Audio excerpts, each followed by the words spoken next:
وعلى آله وصحبه أجمعين. الحمد لله وشكر لله. رب کریم کی بارگاہ میں عرض ہے کہ اس پرفتن دور کے اندر جبکہ نفس نفسی کا عالم ہے اور دنیا کی محبت، دنیا کے غم، دنیا کے فکروں میں ہم ڈوبے ہوئے ہیں، ہمیں اپنی یاد سے غافل نہ کرے، ہماری مدد فرمائے. پہلے زمانے میں جو صاحب مسند پہ بیٹھا ہوتا ہے تو پہلے یہ دیکھتے ہیں کہ اس کی پیچھے سے اس کے بزرگ کون ہے اور اس نے اپنے بزرگوں کی کتنی بات مانی ہے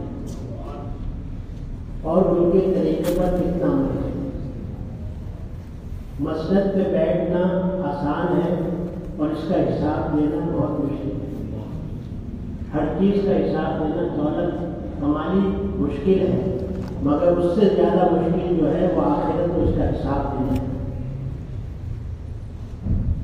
تو تمہارے چلے جان ہمارے پیشواؤں نے تو ایک بات کی، ہمارے راجا سرکار بابا صاحب کی خدمت میں بچپن میں جب نکل گئے تو اس کے بعد 55 ہوگا یا 56 ہوگا تو ایک بات کیا کی کہ ممتاز کے کام کا خیال رکھنا. یہ نہیں کیا کہ علم پڑھنا، عالم پڑھنا، حافظ بننا، نافع بننا، نمازیں پڑھنا.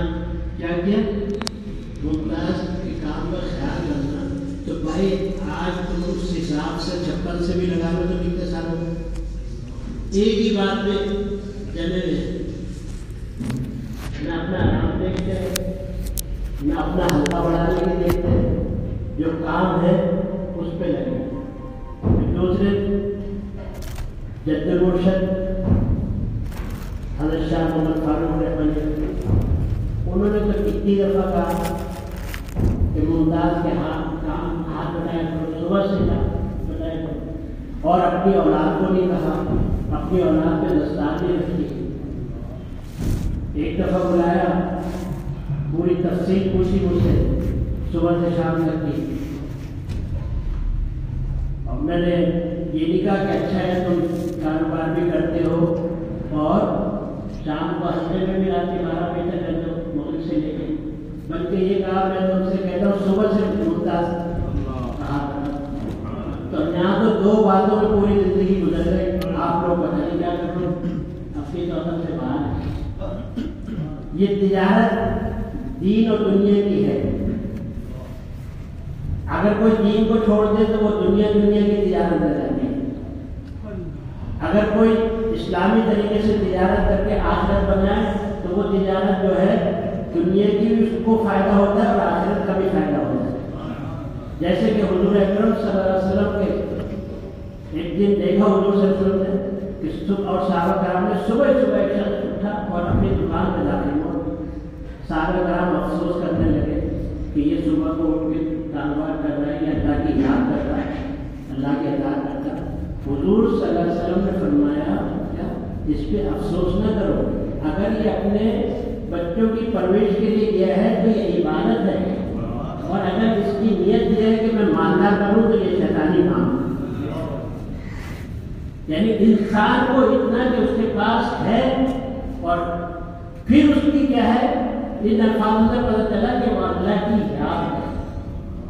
اب ہم اللہ کی یاد سے قافل ہیں، مگر پھر بھی اللہ نے اتنا کرم کیا ہے کیونکہ آپ کسی اللہ والے کی صحبت میں بیٹھے تو اس کا حق کس طرح سے ادا کریں گے؟ اس کا حق اس طرح سے ادا کریں گے کہ آپ عمل صالح کریں گے، فرائض کی پابندی کریں گے، اور اگر آپ نے کو اللہ نے توفیق دی تو دوسروں کو ہدایت دیں گے اور ایسے راستے اختیار کریں گے جس سے اللہ کی مخلوق اللہ کی طرف رجوع ہو جائے. 2 چیزیں ہیں ہمارے لیے، ایک تو دنیا ہے جس سے روز ہمارا واسطہ پڑتا ہے، اور ایک ہماری آخرت ہے جس سے آخرت میں واسطہ پڑے گا وہ ہم کو نظر نہیں آتی. دنیا ہم کو نظر آتی ہے، اس کی خواہشات اور اس کی فکر، یہ ہم سے پہلے بھی نہ لوگوں کو اس نے نہیں چھوڑا تھا اپنے غم سے، نہ ہم کو چھوڑ گئی. اب عقل مند وہ ہے جو یہ سمجھ لے کہ مجھے تو اس مختصر سے وقت کے اندر جہاں رہنا ہے اور ہمیشہ کس کے پاس رہنا ہے؟ اللہ کے پاس رہنا ہے. اور اللہ مالک الملک ہے، پوری بادشاہت کا مالک ہے، اور آخرت میں ہر حال میں کوئی بھی ہو اس کو اس کی بارگاہ میں کھڑا ہونا ہے. انبیاء علیہ السلام ہو، اولیاء ہو، یا آپ مسلمان ہو، گناہگار ہو، سب کو اس کی بارگاہ میں کھڑا ہونا ہے. تو اسی لیے اب میں یہ اولیاء اللہ کی بات کر رہا ہوں کہ اولیاء اللہ جو ہے وہ علم کو نہیں دیکھتے کہ اس کو علم کتنا ہے، وہ دیکھتے اس کے دل میں محبت رسول اللہ صلی اللہ علیہ وسلم کتنی ہے. علم کا سارا دار علم ظاہری اور علم باطنی. علم باطنی کہتے ہیں کہ بھئی آپ کسی نام کا بیٹ کر رہے ہیں، آپ پڑھ رہے ہیں خوب، کس سے علم باطنی ہو جائے، مراقبہ کر رہے ہیں، مجاہدہ کر رہے ہیں، قبلہ کر رہے ہیں، کس سے روحانیت میں ہماری ترقی ہو جائے. اور علم پڑھنا ہے، مولانا کے پاس جاتے ہیں، شیخ الحدیث بنتے ہیں، حافظ قرآن بنتے ہیں. تو ان دونوں علموں کا یہ ہے کہ تمہارے دل کے اندر حضور اکرم صلی اللہ علیہ وسلم کی محبت کتنی پیدا ہو اور اللہ پہ بھروسہ کتنا پیدا ہوا. جس کو اللہ پہ بھروسہ ہو گیا کہ اللہ ہمارا رازق ہے، ہم اس کی اطاعت میں زندگی گزاریں، جو اس نے ہم کو حکم دیا ہے کلام پاک پڑھنے کا اور حضور صلی اللہ علیہ وسلم کی اتباع کرنے کا، تو ہمارا سارا نچوڑ جو ہے نا اس کے اوپر ہونا چاہیے. وہ تو بھائی جو کام نہیں کرتے، جانور ہیں، کتے ہیں، گرن ہے، برن ہے، ان کو بھی کھلانا. جو بیمار پڑے ہیں ان کو بھی آپ دیکھو کہ ان کو بھی کھلاتا ہے. لوگ لگے ہوتے ہیں کہ ان کو کھلاؤ بھائی، ان کو ڈاکٹر سے پہنچاؤ، جیسا پہنچاؤ، وہ تو کر رہا ہے. مگر ہمارا کام کیا ہے یہاں آنے کا؟ حلقے میں جو ہم آ رہے ہیں اس کا ہمارا کیا مقصد ہے؟ اس کا مقصد یہ ہے جو ہمارے پیشواؤں نے یہ ذکر شروع کیا کہ بھائی تمہارے دل کے اندر ایک تو اللہ کی محبت پیدا ہو اور دوسرے اللہ پر بھروسہ پیدا ہو. آج ہمیں اپنے مال پر بھروسہ ہے، اپنے علم پر بھروسہ ہے کہ علم کیسا آئے گا. مال پر بھروسہ ہے کہ وہاں جائیں گے تو پیسے زیادہ لگیں گے تقریریں، وہاں جائیں گے تو نعت خانی کے پیسے زیادہ ملیں گے. ارے یہ تقریروں میں نعت خانی کے پیسے ملے نا، یہ تمہارے لیے آخرت میں عذاب بن جائے گا. تم نے اللہ کے نام پہ خرچ کر کے اس کو تم نے چھوڑا. ابھی میں نے حدیث مبارک تم کو سنائی ہے کہ جو گیا دین کے لیے صبح صبح اپنے بچوں کی حلال روزی کمانے کے لیے، تو اس کو حضور صلی اللہ علیہ وسلم نے فرمایا کہ یہ عبادت ہے. اور جس نے مالداری کے لیے تجارت کری کہ میں مالدار بن جاؤں، وہ شیطانی کام ہے. جس نے نعت خانی پڑھی کہ میرے پاس پیسے جمع ہو جائے، کہ اس نے نعت پڑھ لی، میں نے نہیں پڑھی، میری شہرت نہیں ہوئی، تو وہ مردود ہو جائے گا آخرت میں. یاد رکھنا نیت ہماری یہ ہونی چاہیے کہ ہر کام کے اندر اللہ کا رسول راضی ہو جائے اور اللہ راضی ہو جائے.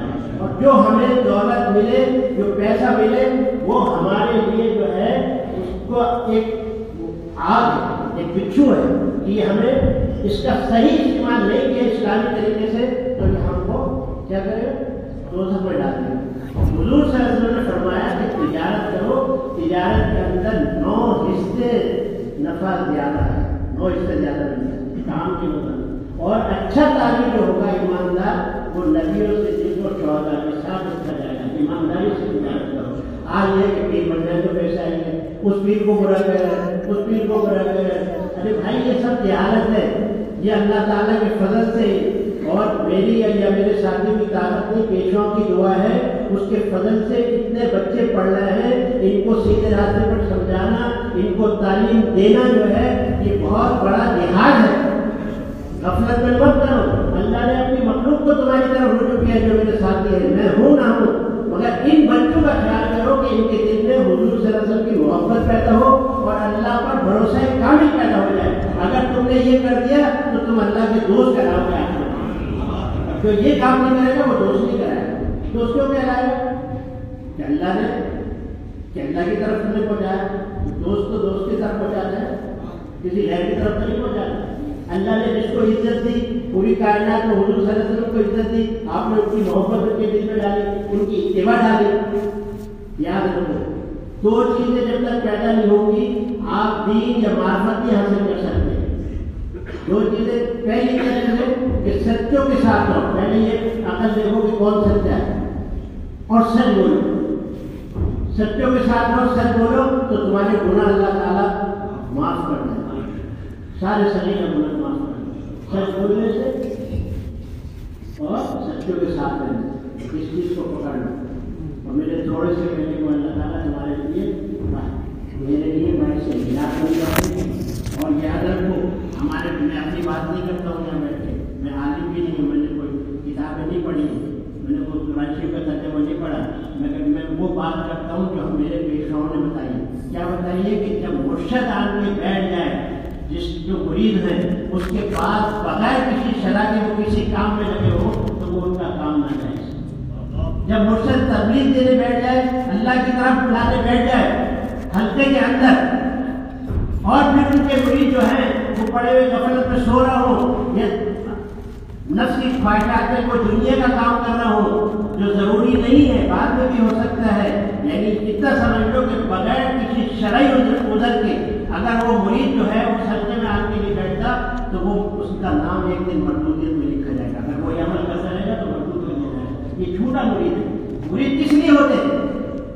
پیسے دینے کے لیے ہوتے ہیں؟ کس لیے ہوتے؟ مرید اس لیے ہوتے کہ اللہ کا قرب حاصل ہو جائے۔ جب تو جھوٹا ہی ہو گیا تو اللہ کا قرب حاصل ہو، تیرا مرشد تو بیٹھا ہے کہ تجھے اللہ کی طرف بلائے اور تو بیٹھا ہوا سو رہا ہے، تو مجھے نیند آ رہی ہے، تو بیٹھا ہوا کاروبار کر رہا ہے، تو بیٹھا ہوا دوسری جگہ جا رہا ہے، تو اس دوست کے پاس جاؤ گے نہیں جائے گا تو ناراض ہوگا۔ یہ ہمارے، میں اپنی بات نہیں کر رہا کہ ہمارے پیشواؤں کی بات۔ میں نے تم سے کہا تھا کہ مسند پر بیٹھنا آسان ہے، اس کا حساب دینا مشکل ہے۔